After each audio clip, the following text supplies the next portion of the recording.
柠檬锤也很多人说，这两种不知道选哪一种啊。今天我们给大家简单介绍一下我们出摊卖柠檬茶要用到的一些做茶的工具。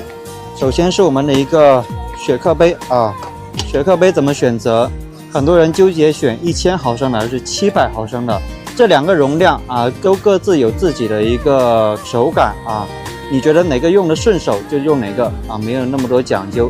因为你做的是500杯啊、700杯、1000毫升的杯子都可以适用。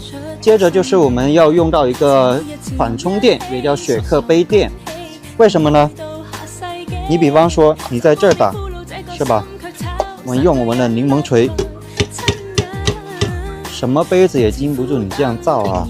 所以说我们要在下面加一个防滑垫，能防滑啊，也可以很好的保护你的雪克杯，延长你的雪克杯的使用寿命。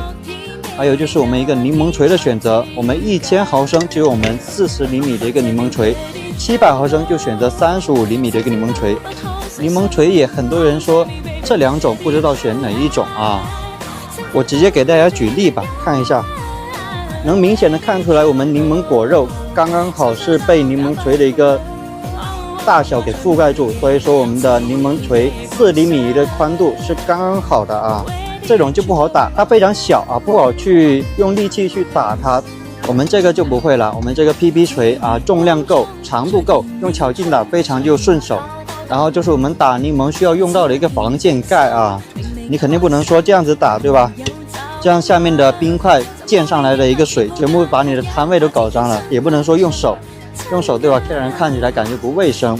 这时候我们就有一个防溅盖，是吧？给它盖住，我们就可以避免冰水给它溅出来。好，我们的雪克杯怎么选择？今天就到这里。如果还不知道怎么选，直接在留言。